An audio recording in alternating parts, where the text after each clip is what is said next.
Good morning, everybody. Bonjour, everybody. This is Magnus Ekelu from Uppsala Monitoring Center.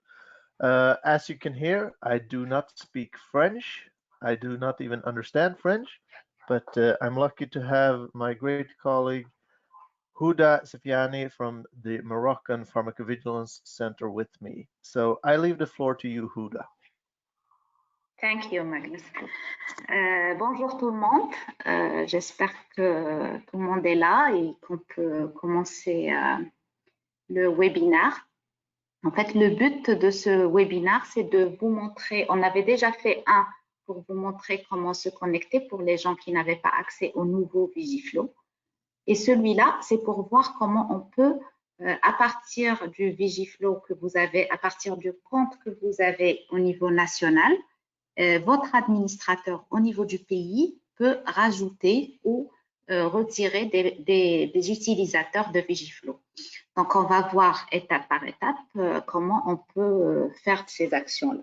Alors, le but ici, c'est de multiplier le nombre d'utilisateurs parce que plus vous allez avoir d'utilisateurs dans votre pays, que ce soit au niveau national ou international ou régional, vous allez bien sûr augmenter le nombre de cas parce que vous allez avoir plusieurs points d'accès à Vigiflow.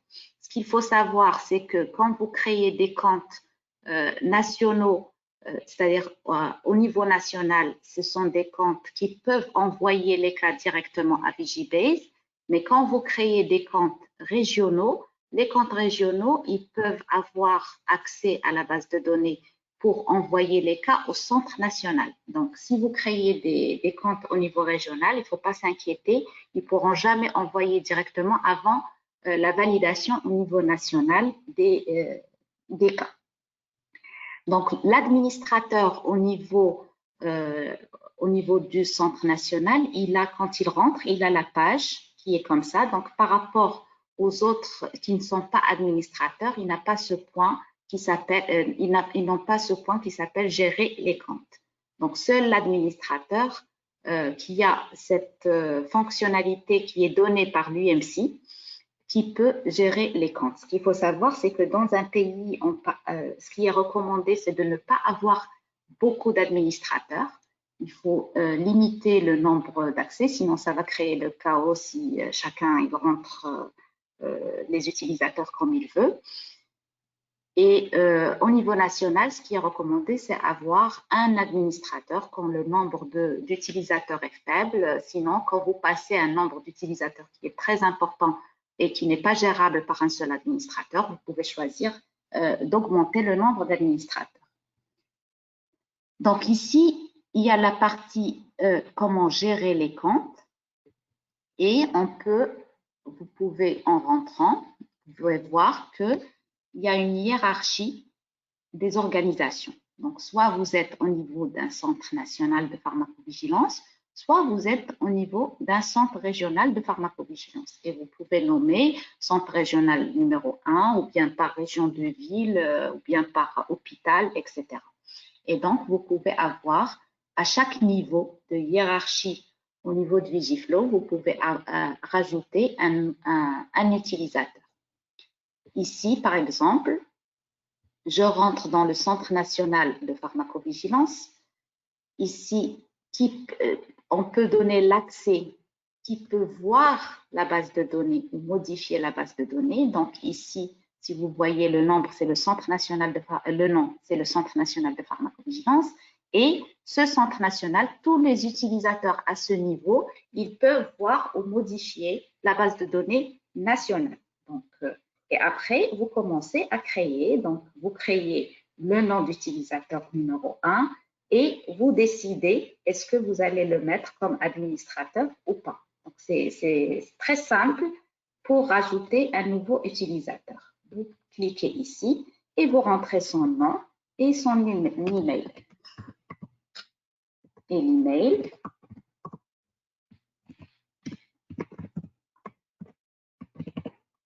Et vous créez. Normalement, ici, parce que c'est un mode test, donc il ne veut pas me donner l'accès. Donc après, quand vous créez un nouvel utilisateur, ce qu'il faut savoir, c'est qu'il faut lui envoyer à cet utilisateur un email en lui disant « Nous avons créé votre compte utilisateur » et c'est l'UMC, dès que vous créez, qui va lui envoyer son mot de passe et comment accéder à Vigiflow. Donc ça, c'est au niveau national. Quand vous voulez rajouter des organisations, ou juste à l'intérieur, par exemple, au centre du centre national, régional de pharmacovigilance numéro 1, par exemple, vous avez l'hôpital numéro 1, l'hôpital numéro 2. Donc, à chaque fois, vous pouvez rajouter dans la hiérarchie de votre organisation du pays autant de nombre d'utilisateurs que vous voulez. Et donc, par exemple, ici, le nom, c'est nouvelle institution et on peut décider que cet utilisateur, au niveau de cet hôpital, par exemple, qu'il peut avoir accès soit à toutes les données du centre régional auquel il appartient, soit aux données carrément nationales, si vous voulez qu'il travaille avec vous en termes de, pour faire les rapports, etc.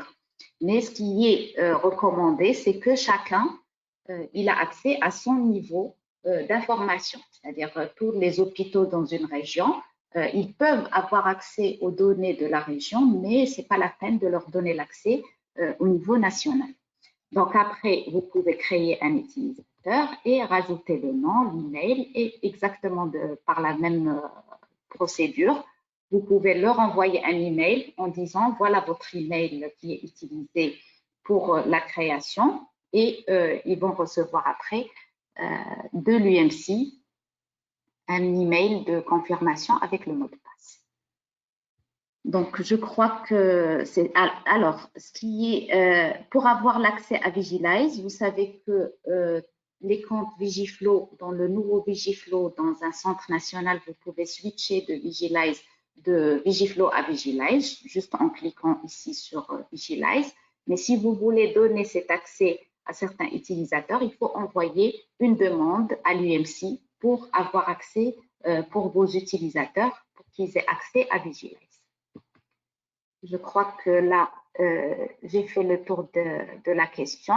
Donc, vous pouvez, si vous voulez, poser vos questions sur le chat et on va vous répondre.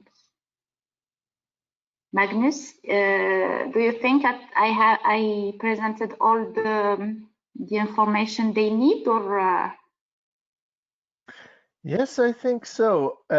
Maybe you can underline the importance of when you create a new account to put the correct email, the correct spelling of the email. Yes. That's very essential. Yes.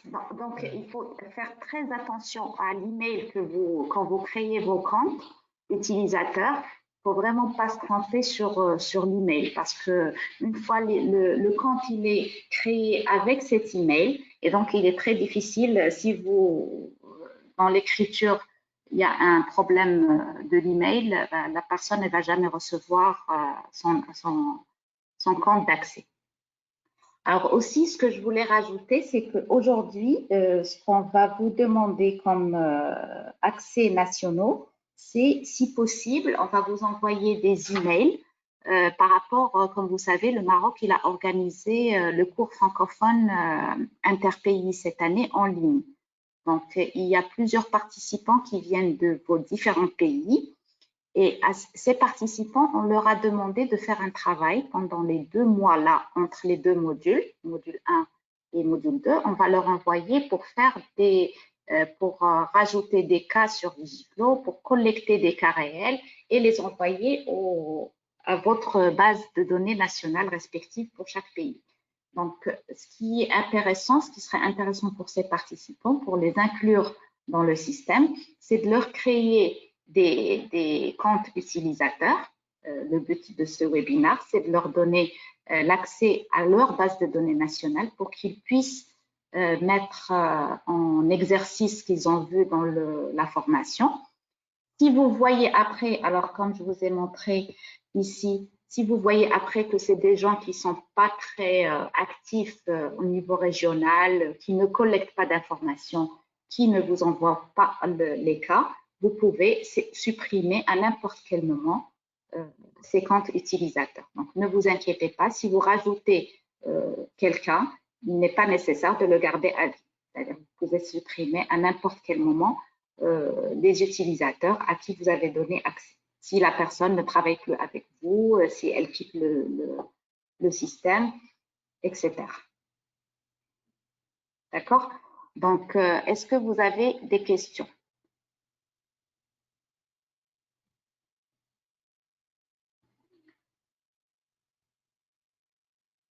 So we have a question from Yves Lula. You can submit it in writing. I try to unmute you, but can you instruct Yves to unmute the microphone? Okay. Yves Lula.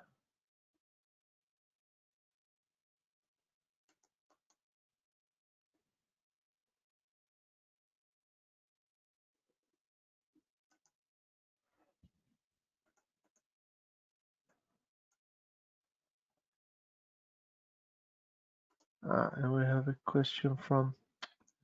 Let's see. I will write an email in the. I will write a question in the chat. Okay, I have the question. Bonjour, je suis Dr Poinet de l'autorité du médicament. Je veux savoir si l'UMC nous donnera la main pour pouvoir administrer. Yes, the question is about how they can have access to the administrator account. So if I think it's already done for the administrator in each country.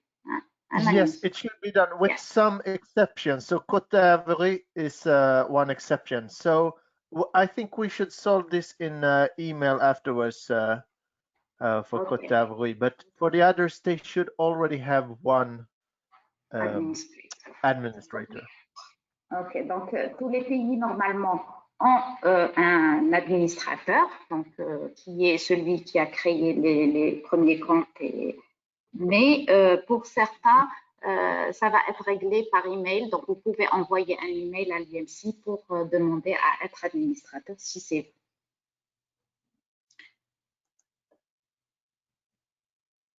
Est-ce qu'il y a d'autres questions? Ou bien est-ce que c'est clair? Même d'autres questions d'ordre accès à Vigiflow, parce qu'on ne voudrait pas qu'il y ait des problèmes d'accès dans les pays.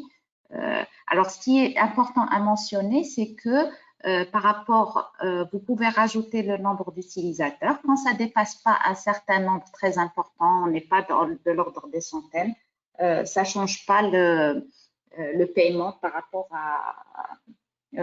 au pays. Donc, vous pouvez créer vos centres régionaux sans problème, donner accès aux gens qui veulent rentrer les cas au niveau régional, au niveau des hôpitaux. Ça ne pose pas de problème au niveau du centre national. Et ce qui est important, c'est qu'il faut former les gens avant de leur donner l'accès. Il faut absolument qu'ils soient formés à rentrer les cas dans Vigiflow, parce que s'ils ne sont pas formés, ils peuvent rentrer les cas de manière anarchique et vous allez vous retrouver avec des bases de données qui ne sont pas bien faites. Donc, il faut former les gens comment rentrer les cas. Et surtout, si vous avez des spécificités de votre pays, il faut que vous ayez un guide de gestion des cas au niveau de votre pays. Donc, c'est très important d'avoir des guides d'accès. Alors, y a-t-il possibilité d'avoir des comptes démo pour exercer les potentiels utilisateurs avec l'ancienne version? Cela a été possible. Bien sûr, l'UMC, elle donne certains accès au training. Donc, vous pouvez demander ou bien on peut demander pour vous. Donc, envoyez-moi un email et on peut demander des accès. Magnus, they are asking if they can have training environment. Yes, training. Yes, absolutely. It's possible to have a training environment account. Please just send an email to our email whoumc.org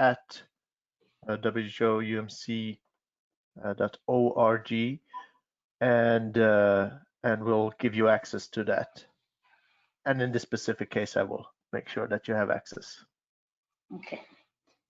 Donc, vous envoyez un email à Vigibase et ils peuvent vous donner l'accès à l'environnement de formation. Donc, c'est très important, effectivement, de pouvoir s'entraîner avant d'avoir accès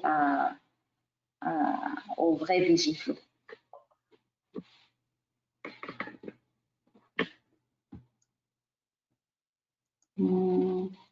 Est-ce qu'il y a d'autres questions? Non. I don't see any more questions right now. Okay.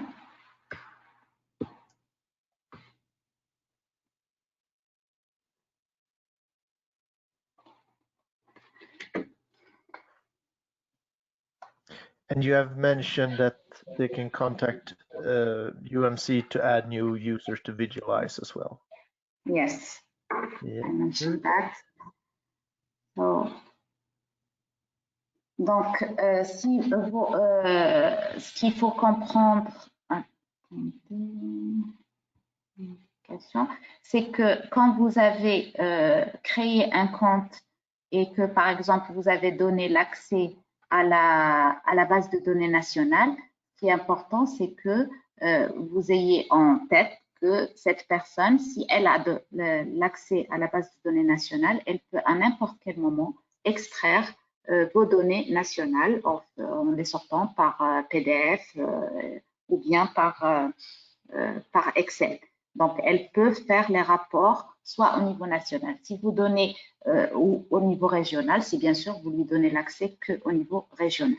Donc, ce que nous allons vous demander, c'est de créer les comptes pour les participants qui ont été là, participants au cours francophone, au dernier cours francophone, pour qu'ils aient accès à la partie régionale. Même s'il n'y a pas de centre régional, si vous leur donnez l'accès à un niveau régional qui va être créé, ils ne vont plus avoir accès à vos données qui sont créées avant. Donc, ne vous inquiétez pas. Si vous donnez l'accès, par exemple, à quelqu'un aujourd'hui qui est dans un hôpital avec une création nouvelle d'un niveau régional, il ne va jamais avoir accès aux données qui ont été saisies au niveau national au préalable.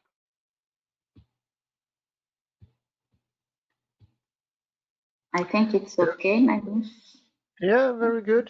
I only have one question. One that I think I know what it's about. I sent it to the chat. The number of accounts. Non. The limit. Donc, il n'y a pas un nombre limité de comptes. Donc, vous pouvez créer autant de comptes que vous voulez. Non seulement ça, mais vous pouvez créer autant de comptes administrateurs que vous voulez. C'est-à-dire, je vous ai montré que quand vous créez le compte, vous pouvez rajouter autant d'utilisateurs que vous voulez. Par exemple, aujourd'hui au Maroc, on est 17 utilisateurs au niveau du centre national et au niveau national, on est 31. Donc, 17 ont accès à la fois à la base de données nationale et à Vigilize, et les autres, ils ont accès qu'à la base de données régionale. Et à chaque fois, vous pouvez décider de rajouter un administrateur. Donc, vous pouvez décider de mettre des administrateurs au niveau régional. Et vous pouvez décider de créer autant de comptes que vous voulez et d'éliminer les comptes quand vous voulez. Donc, ça, il n'y a pas de problème. Mais il est recommandé de ne créer qu'un seul compte administrateur. C'est-à-dire, si l'administrateur d'aujourd'hui il est dépassé, il n'accède pas à Vigiflow, etc., il faut qu'il crée quelqu'un d'autre pour gérer cette tâche de rajouter les utilisateurs. Juste pour ne pas multiplier les administrateurs, mais les utilisateurs autant que vous voulez. Alors, le Liban, si nous n'avons pas encore Vigiflow, comment allons-nous faire pour l'exercice? Alors, pour les gens, justement, on a demandé à l'UMC, pour les gens qui vont avoir accès à leur centre national, à leur compte au niveau national, il n'y a pas de problème, ils vont s'exercer sur le compte national. Pour, par exemple, il y a le Liban, il y a, je crois, l'Algérie aussi, qui n'a pas l'accès à Vigiflow aujourd'hui. Donc, ceux-là, on va créer pour eux des comptes tests dans lesquels ils peuvent rentrer les cas de l'exercice. Donc, ne vous inquiétez pas, tout le monde va avoir un accès d'ici septembre. Alors, vous allez recevoir la lettre pour l'exercice Et en septembre, vous allez recevoir l'accès. Donc, ce n'est pas trop de 5 cas à saisir, ça ne va pas vous demander plus de 20 jours. Donc, vous aurez tous les premiers 20 jours de septembre pour saisir les cas sur VisiFlow. Alors, l'accès, oui, alors l'accès à Visualize, il est, vous demandez, c'est-à-dire il n'est pas géré à votre niveau, mais à chaque fois que le Centre national veut donner l'accès à quelqu'un, vous envoyez une demande à l'UMC pour accéder à Visualize. Donc, c'est Visualize qui rajoute les utilisateurs, c'est l'UMC qui rajoute les utilisateurs Visualize. That's right, Magnus? It's to send you email regarding Visualize. Yes, that's yes. very okay. correct.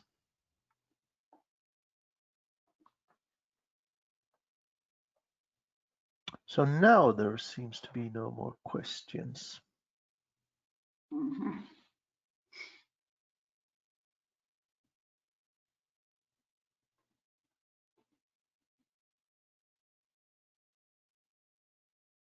So I think maybe we can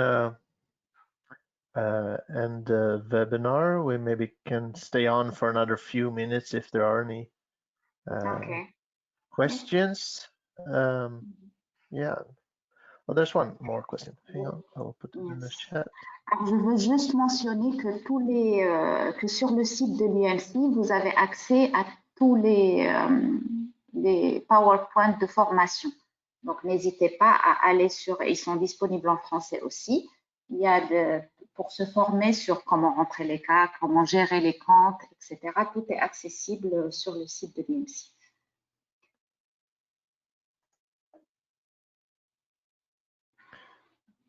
There's one new question in the chat.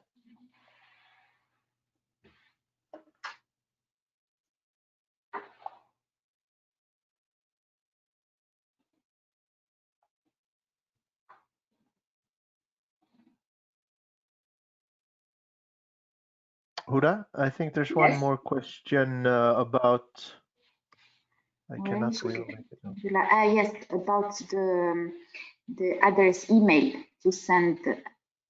Bien entendu l'adresse pour avoir juste une interface de VisiFlow Visualize pour s'entraîner. Yes. Alors, vous allez recevoir une adresse effectivement pour l'interface de VisiFlow pour le training. Vous voyez ici, en haut, il y a l'accès ici.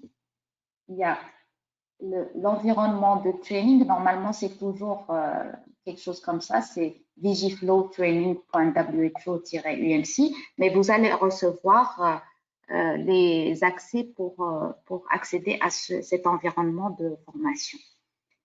Alors, le Sénégal, à quel moment ou à quelles conditions l'accès est-il payant? Alors, l'accès, normalement, VisiFlow, il est payant pour les pays. Quand vous demandez le premier, c'est-à-dire c'est comme un abonnement, c'est annuel, que les pays payent pour accéder à VisiFlow et à la gestion de leur base de données par l'UMC. Et cet accès, il est bien sûr, ce paiement, il est calculé en fonction du PIB du pays. Donc, c'est un calcul qui se fait au niveau de l'UMC. Mais tant que vous avez, normalement, ce que j'ai compris, c'est que le paiement, quand vous avez un nombre qui est limité d'utilisateurs, vous n'avez pas à augmenter vos paiements.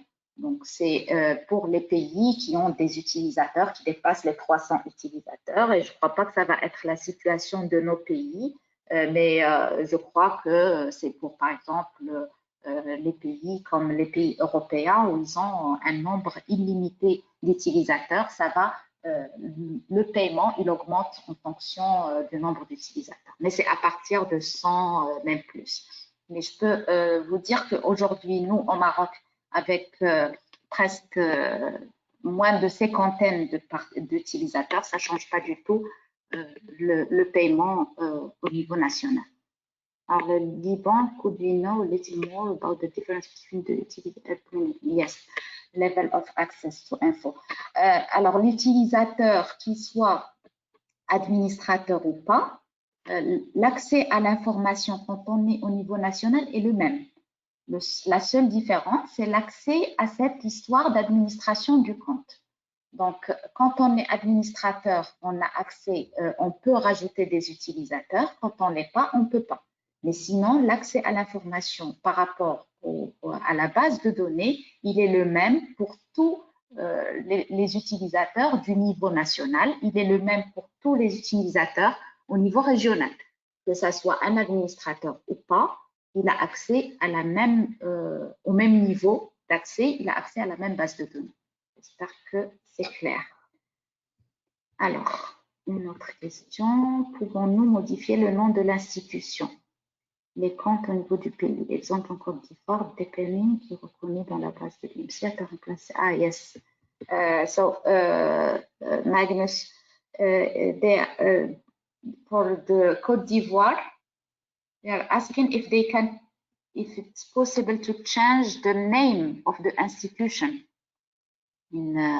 at the UMC level, because now it's yes. So it's they have to send you email to change this. Exactly, and yeah, that email should go to VGBase at VisualUMC. Can you send them the address? Yes, VGBase. Yes, I will put it in the chat. Yeah, okay. Donc, effectivement, vous pouvez changer le nom de l'institution qui a accès, qui administre les comptes au niveau du pays. Et là, vous envoyez juste une lettre à VGBase. Magnus va vous envoyer l'adresse pour adresser votre lettre de demande de changement du nom de l'institution. Donc, il n'y a pas de problème.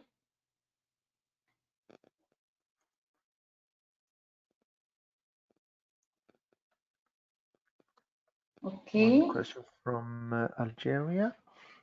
Yes.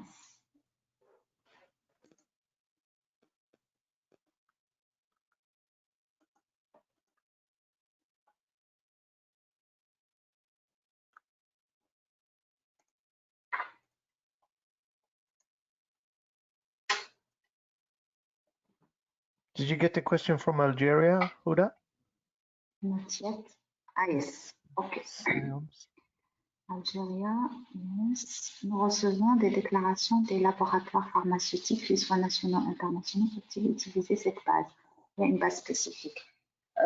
Alors, pour les laboratoires, ils peuvent envoyer les cas effectivement via Vigiflow. Alors, soit ils peuvent envoyer directement les cas en import XML quand ils ont l'accès avec E2B. Sinon, il y a actuellement le développement du e-reporting pour les industries pharmaceutiques. Donc, je crois que c'est en cours de développement, ça va arriver bientôt. Mais effectivement, ils peuvent utiliser la base Vigiflow pour rentrer leur cas. Il n'y a pas de problème. Mais nous, à notre niveau, moi, ce que je recommande, c'est de ne pas leur donner l'accès comme utilisateur, comme ce qui est montré ici. C'est-à-dire, il faut laisser les utilisateurs qui rentrent les cas comme ça. Il faut que ça soit des pharmacovigiles, des gens qui travaillent dans le système de pharmacovigilance au niveau national ou au niveau régional. Après, avec le développement du e-reporting, vous pouvez donner l'accès au e-reporting pour ces industries pharmaceutiques, ou bien ils peuvent développer le système comme nous utilisons aujourd'hui, le système où ils envoient, quand ils ont la compatibilité E2B, ils envoient et vous recevez ça en import, juste vous validez les cas et vous les envoyez. Mais c'est vrai que recevoir les SIOMS, les cas de l'industrie en papier, c'est laborieux pour un centre de pharmacovigilance de rentrer tous les cas. Donc, il vaut mieux décentraliser cet accès à la base de données pour les centres, pour les industries pharmaceutiques. Yes, Huda. Yes. I think the next question is also in that territory. They're asking about industry, how they can involve industry. And I think just to make sure, because I don't understand French, but I think you were saying that they cannot be regional centers. We do not encourage that at all, to have industry as regional centers, but that we are developing these new functions where industry can send reports through industry e-reporting. I think you already covered that, right? Yes. Way ahead of me. I mentioned that it's not recommended to give them the access like for pharmacovigilance centers. So, donc vous pouvez envoyer, vous pouvez développer un autre système ou attendre le e-reporting pour qu'ils puissent avoir accès directement. Alors, le Liban, le Centre national révise les données envoyées par les centres régionaux. Oui, effectivement, quand vous avez un accès au niveau d'un centre régional, la personne au niveau du centre régional, elle fait le cas, comme on a vu lors du cours francophone, c'est-à-dire elle va saisir toutes les données du cas, mais elle n'a pas cet accès pour envoyer directement à Vigibase. Tout ce qu'elle peut faire, c'est d'envoyer le cas au centre national, et au niveau du centre national, vous allez revoir les cas, voir les valider, voir si l'imputabilité, par exemple, elle a été bien faite ou non. Vous pouvez même changer des choses dans le cas et après partager l'information avec Vigibase. Donc, tout passe par le Centre national pour validation.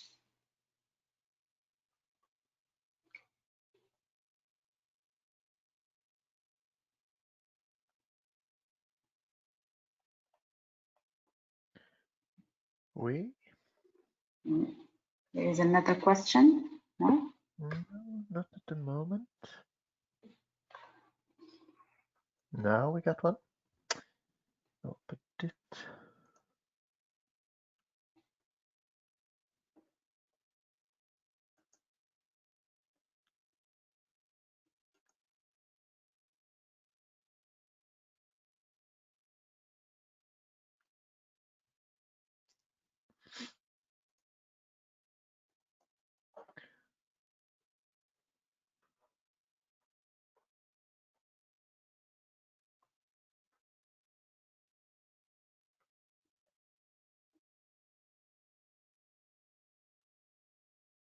There should be one in the chat from Algeria. I think it has to do with deadlines for reporting. Yeah. Déclaration des cas que l'on reçoit entre cas graves et non graves. Alors ça, c'est votre système national qui décide des délais. Par rapport à Vigibase, il n'y a pas de délai. Vous pouvez envoyer vos cas.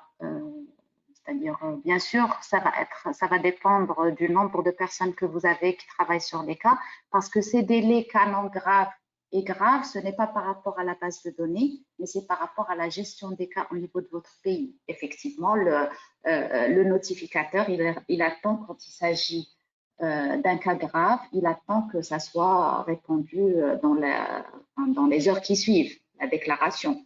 Mais après, si vous estimez que ce sont des cas à déclaration rapide au niveau international, il faut les saisir rapidement pour que la communauté internationale soit informée de ce qui se passe, pour ne pas tomber dans les drames comme celui de la thalidomide.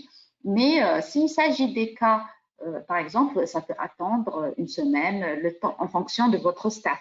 Nous, par exemple, au Maroc, on recommande que tous les cas de la semaine soient envoyés avant le dimanche, parce que ce qu'il faut savoir, c'est que quand vous envoyez vos cas dans la base de données nationale, Vigilize, pour qu'ils les mettent dans la base de données globale Vigibase, c'est, that's right, Magnus, it's Friday?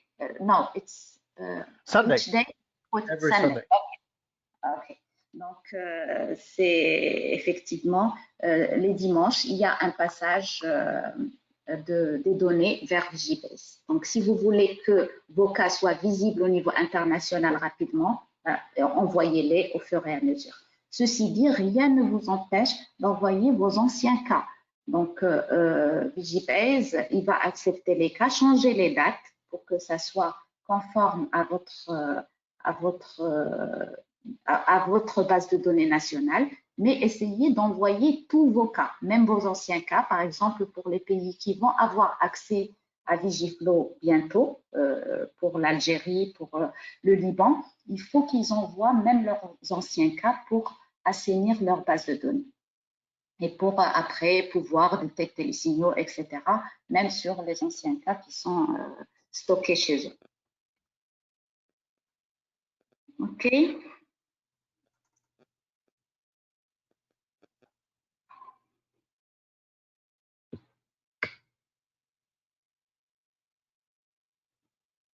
Est-ce qu'il y a d'autres questions? On va attendre encore 2-3 minutes s'il y a d'autres questions.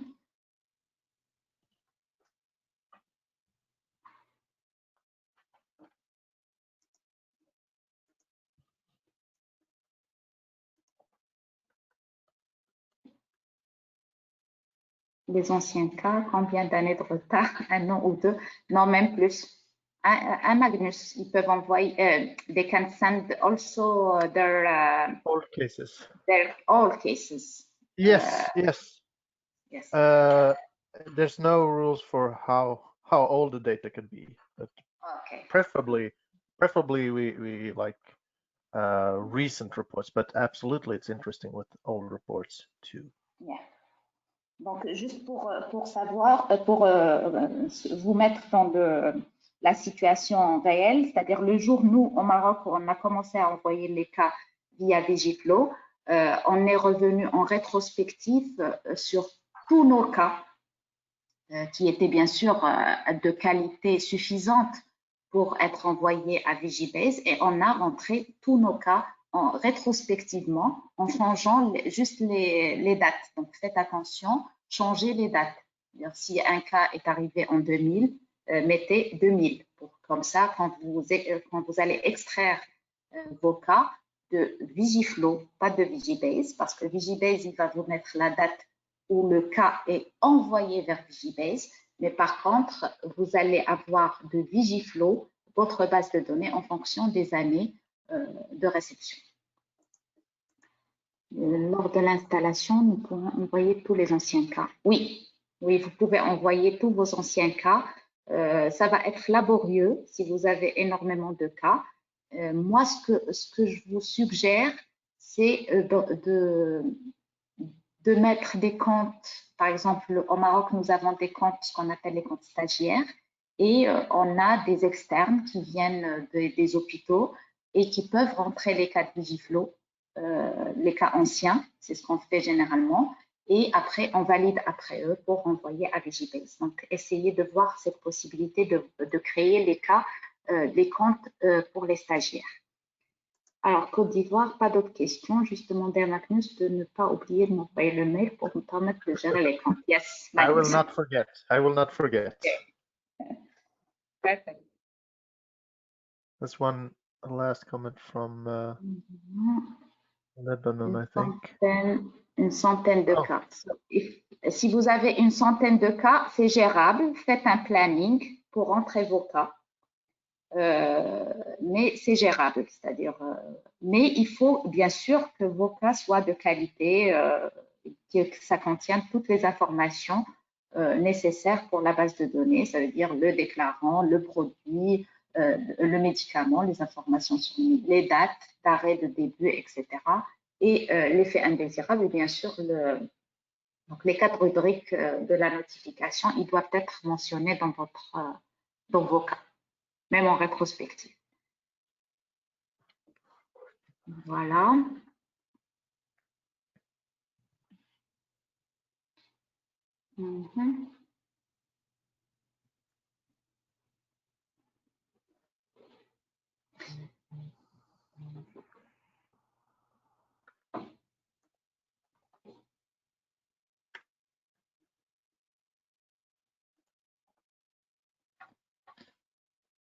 D'importer des cas directement dans Vigiflow, quel est le format requis? Je pense que c'est le E2B qui est requis pour importer les cas directement via Vigiflow. It's right, Magnus. It's to import cases. The format must be compatible with E2B format. Exactly. Yes, exactly. Yeah. So it has to be an E2B XML yes. file. But UMC can help you if you want to import something into Vigiflow. We can help to some extent in that process. So let us know what it is you want to import. Once again, the email vigibase@UMC. Donc, vous pouvez envoyer une demande à l'UMC pour dire que le format où vous avez vos cas et ils peuvent vous aider si vous voulez importer, si vous avez énormément de cas qui sont anciens, ils peuvent vous aider à l'import s'il y a des solutions à voir pour ne pas effectivement rentrer les cas au cas par cas. Vous pouvez voir avec eux.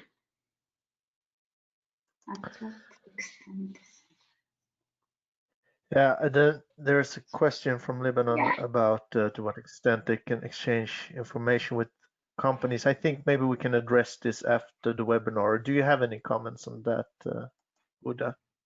Yeah. In French. Alors, normalement, vous pouvez échanger vos cas avec les multinationales, mais qui concernent uniquement leurs médicaments. Donc là, pour faire ça, il faut que votre base de données soit vraiment bien faite pour pouvoir extraire les médicaments qui concernent l'industrie pharmaceutique. Sinon, normalement, vu les règles de confidentialité, on ne partage pas l'information qui est déclarée par des professionnels de santé avec l'industrie pharmaceutique par rapport aux cas qui sont déclarés. Donc, dans un pays, vous pouvez faire dans votre loi, dans votre système de pharmacovigilance, vous pouvez éclaircir ces points par rapport à qu'est-ce que vous pouvez partager, qu'est-ce que vous ne pouvez pas partager. Juste comme à titre d'exemple, ici au Maroc, nous avons mis une loi qui dit on peut donner les cas à l'industrie pharmaceutique quand ces cas concernent que les médicaments, quand on est capable d'extraire les médicaments de cette industrie. Par exemple, prenons l'exemple de certains cas qui sont rentrés par DCI, on ne peut pas savoir quelle industrie est concernée. Donc, on ne partage pas ces cas qui sont rentrés par DCI. Par contre, quand on a le nom commercial et on sait par exemple que c'est telle ou telle industrie qui commercialise ce médicament, il n'y a pas de mal à partager les informations, bien sûr en retirant le nom du déclarant et en donnant les informations de manière agrégée et pas de narratif, pas de nom de déclarant, pas de nom de patient. Voilà.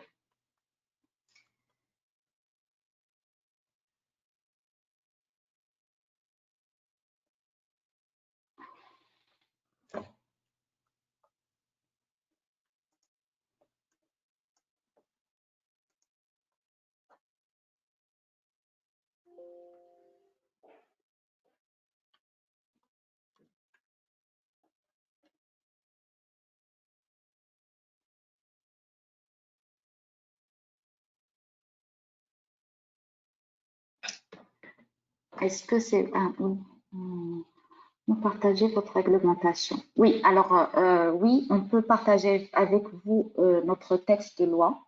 En fait, c'est toute la réglementation et à l'intérieur de cette réglementation, nous avons cette partie qui concerne l'industrie pharmaceutique. Donc oui, nous pouvons envoyer-moi un email. Je ne sais pas si tout le monde a mon email. Si vous avez besoin d'informations, envoyez-moi des demandes sur mon email. Je l'envoie ici.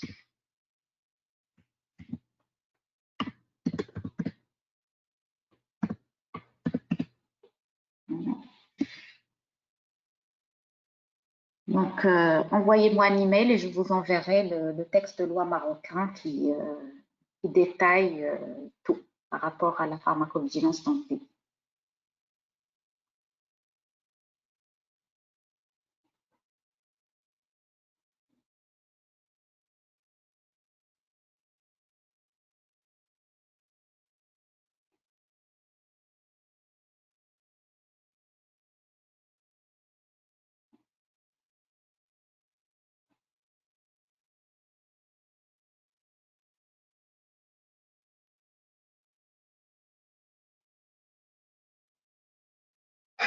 Alors, il n'y a plus de questions? Bon.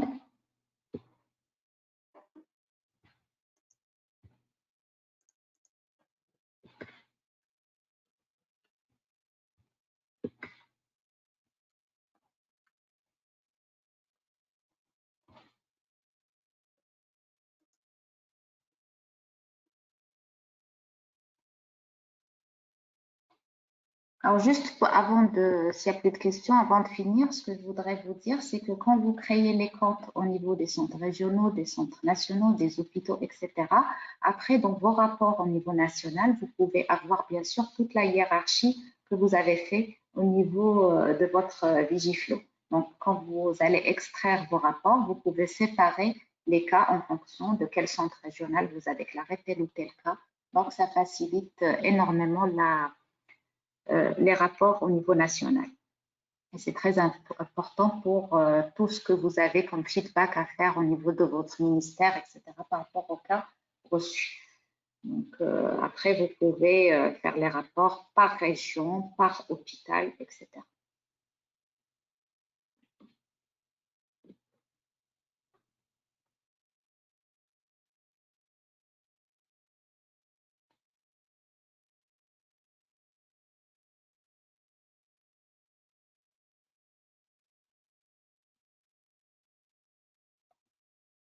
It seems that all the questions have been answered. So thank you very much.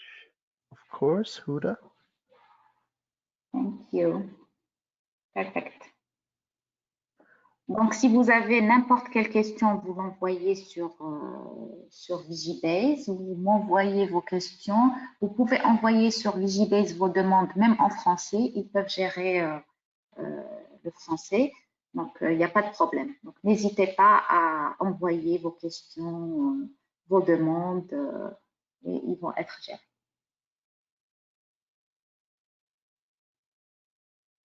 Je crois que c'est bon. On a fini.